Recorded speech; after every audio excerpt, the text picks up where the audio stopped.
जिया खान खुदकुशी मामले में अदाकार सूरज पंचोली को मिली बड़ी राहत। मुंबई की एक खुसूसी सीबीआई अदालत ने आज अदाकार सूरज पंचोली को सनसनीखेज जिया खान मौत के मामले में बरी कर दिया, जिसमें इन पर खुदकुशी के लिए उकसाने का इल्ज़ाम था। वाज़ेह है कि यह फैसला तकरीबन 10 साल बाद आया है, जब जिया 25 साला सागर संगीत अपार्टमेंट जूहू में अपने मुंबई फ्लैट में 3 जून 2013 को आधी रात के करीब मुर्दा पाई गई। चंद रोज बाद सूरज तजुर्बेकार अदाकार जोड़े आदित्य पंचोली और जरीना वहाब के बेटे को गिरफ्तार किया गया और इस पर खुदकुशी के लिए उकसाने का इल्ज़ाम लगाया गया। एक अमेरिकी शहरी जिया के बारे में बताया गया था कि वो सूरज के साथ ताल्लुकात यानी रिलेशनशिप में है, जो इस वक्त बॉलीवुड में अपनी शनाख्त बनाने की कोशिश कर रहा था। इसने बज़ाहिर एक नोट छोड़ा जिसमें शक की सुई सूरज की तरफ थी, जिसे बाद में इसकी मौत के सिलसिले में गिरफ्तार किया गया था। जिया की अपनी ज़िंदगी का खात्मा करने के एक हफ्ते बाद सूरज के खिलाफ IPC सेक्शन 306 के तहत मुबैना तौर पर जिया की खुदकुशी पर उकसाने का मुकदमा दर्ज किया गया था। इसके बाद जिया की मां राबिया खान की बार बार दरख्वास्तों और 3 जुलाई 2014 को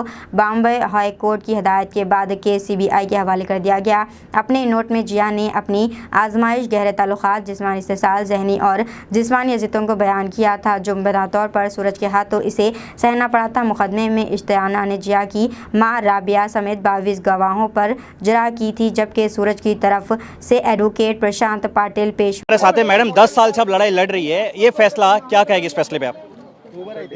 इस फैसले पे तो ये फैसला तो होना ही था, ये फैसला, क्योंकि इसमें कोई एविडेंस नहीं है।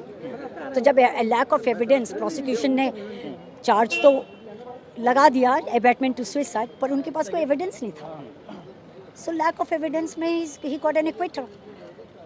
एविडेंस आपने भी कई सारे सबूत दिए थे जुहू पुलिस स्टेशन को, CBI को, चाहे सुसाइड नोट की बात करें, सारी चीज़ें बात करें, लेकिन एविडेंस के अभाव पे बरी कर देना। उन्होंने देखा नहीं और प्रेजेंट भी नहीं किया कोर्ट को। So I will say that honorable judge, honorable court has taken the right decision.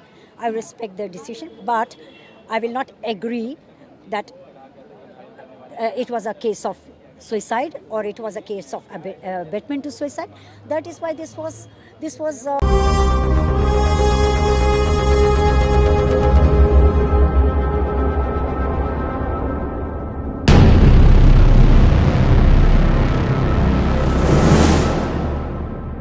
अस्सलामुअलैकुम, हेलो, हाय, आदाब एवरीवन। दोस्तों, मैं आपका दोस्त शहबाज खान, आप देख रहे हैं TNT न्यूज़ और देखते रहिए TNT न्यूज़। Thank you.